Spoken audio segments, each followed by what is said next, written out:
Volunteering is also something that colleges look for, and it's another way, a really great way to demonstrate your interest over time. So one student in particular this year is very interested in becoming a vet when she's older.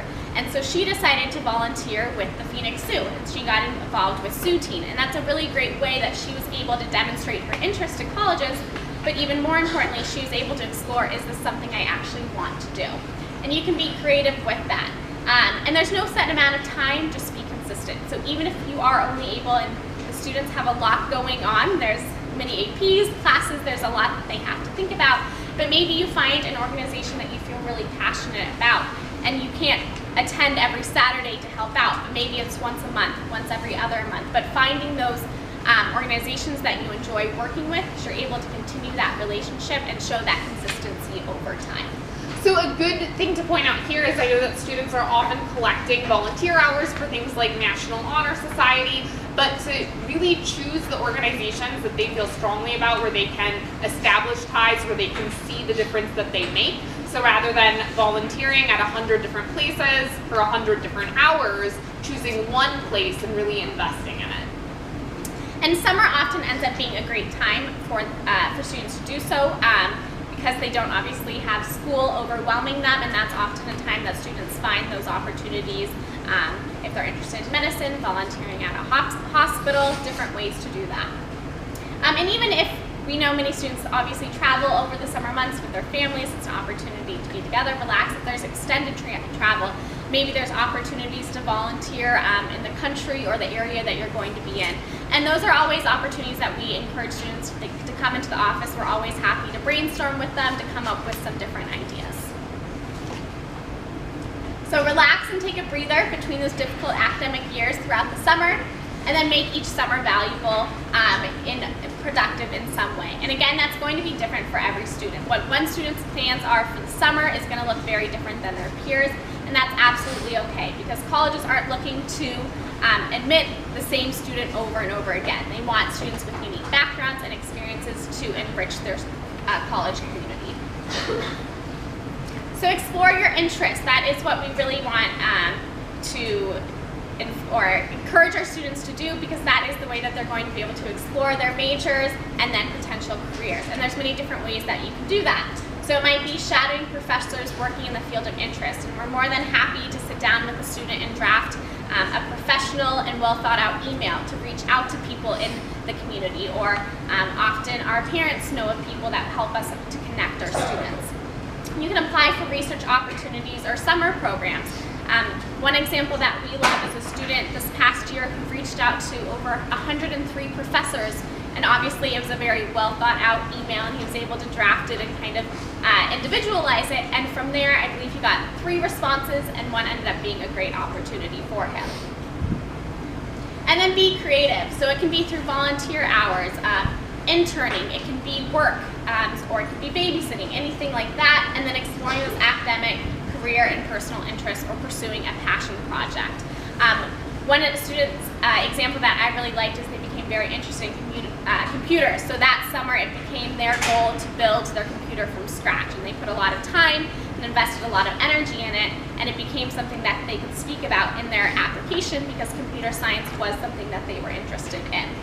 And that's a really good point. So if, it's fine for students to go into college undecided, but if they do have a major or career interest in mind, especially when those different programs are competitive at these schools, they are looking to see that the student can thoughtfully speak to their interest in that major or career, that they have had some meaningful touch points, and that they know what they're getting into. And obviously that serves the student well too, if that is something they want to pursue, that there be a fit there. So they are looking to see that fit, because obviously if you're really interested in something, you're going to pursue it not only in the classroom, but also in your free time.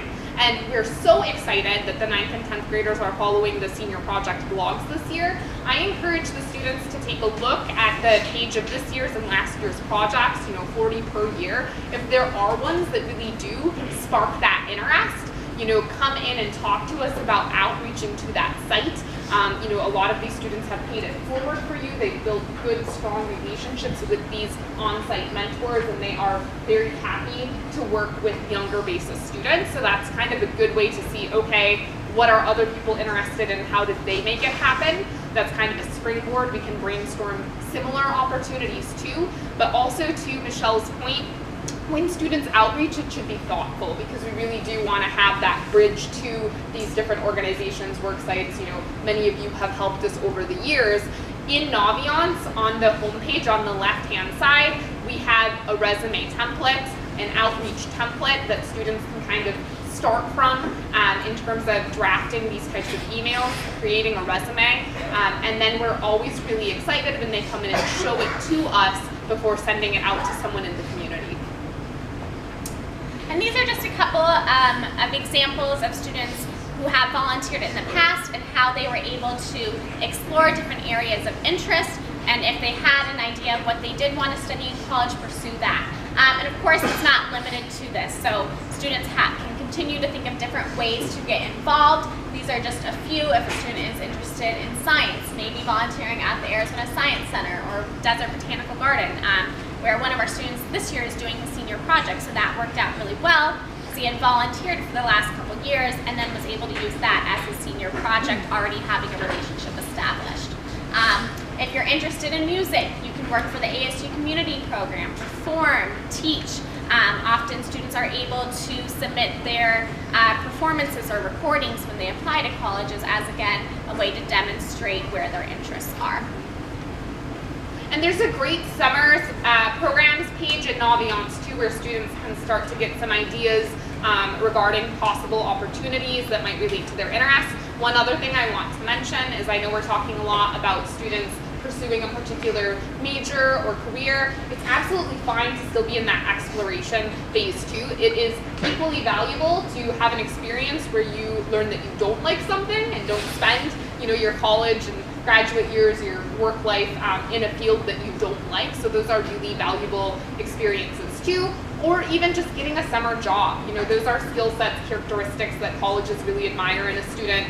You know, someone's trusting you to do a task, that you are dealing with people, you're managing money. These are all things that can be presented in really positive ways. So no matter what you're doing, knowing the spin to it. I don't like the word spin because it sounds forced, but it kind of comes naturally when we're talking with students about what they've done, what can be emphasized. All right, the other portion of the application that we want to briefly talk about is, within admissions criteria, is letters of recommendation. So when a student applies to a college, they will be able to receive 3 letters of rec, which really provides valuable information about that student. Typically, it's going to be one college counselor letter, which is an individualized letter written by myself or Megan about the student, and that is where the college counseling questionnaires that the students complete over time is really helpful, as well as we have them complete something this summer going into their senior year. And that's an opportunity to explain any special circumstances about the student and really to give that whole picture of the student. When your student's entering your senior year, we'll also be asking you to complete a parent brag sheet, which is always really helpful because sometimes the students struggle to brag about themselves, but this is the time to do it. Students will also receive a letter from a math and science teacher and a social science humanities teacher. The reason why we encourage that is because colleges often are looking for those 2 different perspectives. So say we have a student who is really interested in humanities, colleges would also like to see what does that look like in a science or a math classroom. Are they still interested in the subject area, or at least engaging? Do they work hard throughout? And that's often a requirement. So it's not just the guideline we're putting out there. In order to even apply to a college, oftentimes 1 letter from math and science, 1 letter from social sciences, humanities. And so that's why it's setting the tone in 9th grade, and then of course continuing to build those relationships with teachers. So colleges are expecting to see typically a teacher from 11th or 12th grade, because that is the time in which the teachers can really speak about who that student is at that point in time. And so developing those relationships. So we have going and meeting with the 10th graders the past couple of months in our 10th grade one-on-ones, really talking about how are we establishing those relationships with our teachers. And it makes it a little bit easier, of course, because our basis teachers are so invested in our students' success and future. But it might be going to student hours for those classes, just having an opportunity to speak with them before or after class. If the teacher runs an extracurricular and it's something you're interested in, joining that. And you can reinforce that throughout 10th, 11th, 12th grade. Junior, senior year teachers are best, like I said. However, sophomore year would be okay if it's a teacher that knows you really well. Maybe it's been, you've had them for many years, extracurricular, but typically that 11th and 12th grade year. We always ask our students during our one-on-ones, what 2 adjectives would teachers use to describe you? And the students groan every time we ask that question, but it allows the student to have kind of some reflection. So how am I in the classroom? What types of behaviors do I have? Am I showing that I'm interested? Am I engaged? Am I able to communicate when there's something going on and maybe I've missed a homework assignment? Having that communication. Sometimes the letters of rec come from the teachers in which you've done the best in their class, but sometimes not. Sometimes the best letters are teachers in which they can talk about how the student struggled in a class and consistently show that they were willing to make the effort to learn the material. Someone asked a really good question last night about additional letters of rec. If a student knows someone that can offer a different perspective, so maybe an employer, maybe from a summer camp, a meaningful perspective, not a generic letter, they are able to provide usually up to 1 supplemental letter along with their application. And help the teachers help you. So many of you may have already asked teachers for letters of recommendation for possibly summer programs or for work. On Naviance, we do have a form that they can complete to help the teacher. So asking them some questions, it's on the Naviance page under summer programs. And give advance notice. So if you are asking for a letter of rec for a scholarship, typically 4 weeks. For college applications, 2 months. And we help the students their senior year through that entire process on how, in terms of how to ask for letters of recommendation. Right. So the college search, determining fit. Supermatch is a great search engine to begin with, and that is available on Naviance. It's something we've showed the students throughout their 10th grade one-on-ones. And in the packet, you also have a Naviance user guide. But some things you might begin to consider, and again, the college search process will really begin kind of the second, third trimester of the student's junior year, but some things to be thinking about. Often students, when you go on your family trips, if there's colleges around the area, opportunities to visit and get a sense. Location is often something that students are going to think about. Where do you see yourself living the next 4 years? Is being in snow something that you are excited about or dread? These are important things to consider. Size, what does a big and small school feel like? So we get this number that the school has 5,000 undergraduates. What does that actually feel like? How is that different than a school that has 35,000 undergraduates? And that often can be determined when going to visit different schools, if it's possible. Student outcomes, so what's the job placement and salaries? And this is very often important for our students because they do want to be successful in their future. Facilities, so classrooms, labs, research opportunities, all things to consider. And then the feel, and that can really be kind of determined when you visit schools, so getting a sense for what is the feel on campus, what is that culture like. We also have a resource, the FISC guide, which is one way to kind of determine that fit, and also great for students to begin to see what schools they might be gravitating towards, which we'll send out. And it's an opportunity to compare that. Another way to start to get that feel is by our college visits. So 11th grade is really going to be the best year to go to those college visits. And that's where we have our own admissions representatives come to Basis Scottsdale to present on the school, ask questions, and it gives a great opportunity for students to connect with our admissions representatives, ask informed questions. This past year we had 94 schools, which we are really excited about. And we're always so pleased to hear that when the admissions reps are done with the visits, they often say, you know, Basis Scottsdale was one of the best visits I had this year. They were engaged, they asked great questions, and they often remember the students. So often the admissions reps that are visiting our schools will also be the people who are reading our students' applications, at least that first read. And they often remember the student, oh yeah, I remember meeting with him, he asked some really great questions. So that connection ends up being really important. It's a really great time for students, especially again in that junior year, to begin to feel what schools they might be interested in. And one thing we encourage the students to do at this point in time is not necessarily think about schools just as it relates to school name or name recognition value, schools they've heard of, but to expose themselves to all sorts of different schools. So if it's a free period for you, a lunch period, to go to a college visit, to learn the types of questions you should be asking, to learn the types of things that appeal to you, that don't appeal to you. That's equally important. But it kind of gives the students some criteria, some benchmarks to use, and if we know what they're looking for, we can more easily, point them towards other schools that share those characteristics. So beyond just going to a school because you've heard of it, but exploring the other options that are out there in terms of that personal fit piece. So that's kind of the exploration that we really encourage them to undergo at the beginning of that 11th grade year. So ask questions about for next year when you attend those visits. Hopefully many of you have already gone to those visits in 10th grade.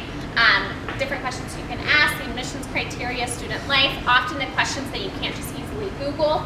And then make a good impression, which we're always very happy to know that our students do that. It's almost paying it forward. So our seniors did such a great job presenting themselves in a good light and then continuing that on. So being polite, dressing appropriately, don't wear a different college's swag when you're going to another college's school or visit, and then ask informed questions. Naviance, you all should have a parent account as well as a student account. If for some reason you don't, please let us know so we can give you access to that. It has a lot of great resources in terms of looking for schools that you're interested in. We have a pathways page with different majors. It also just has all of the general college counseling information. Presentations will be on there. That's where you receive our newsletters. It's our favorite website, and we hope it will be yours too. The students will have a lifelong membership, so that is very exciting. All right, so we have some exciting news to share with you. The class of 2017 has heard back from colleges and universities all across the country, all around the world, in fact. Looking in-state at the class of 2017, we're very excited that on an in-state level, many of our students had offers from our 3 Arizona universities. We are very fortunate that we have such phenomenal honors colleges in our backyard, and every student that applied to an honors college was admitted, whether it be at Barrett or U of A, to one or the other. So Barrett is actually consistently ranked the #1 honors college in the country. So really impressive that this number of students was admitted, 98% this year. Yeah.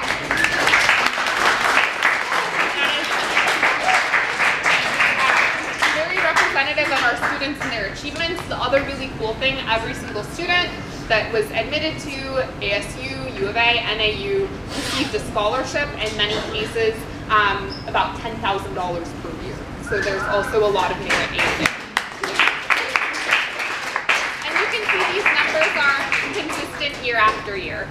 This is a complete list of the different colleges and universities across the country and again in the world that students were admitted to. We had a really cool BASIS first, not just at BASIS Scottsdale, but BASIS network-wide. We had our first student admitted to Oxford University, and that was a BASIS Scottsdale student. So we're very excited to send someone across the pond. Obviously, very diverse schools. Students are applying to these schools for a variety of reasons. What's a great school for one student isn't for another. So we don't like to just look at the names, but also at that personal fit piece. So, there are a lot of different reasons that these students were admitted to and are attending these different institutions. And we are incredibly proud of the thoughtfulness that went into the process, a lot of hard work. So they are now on the other end. They have until May 1st to make up their minds where they will go.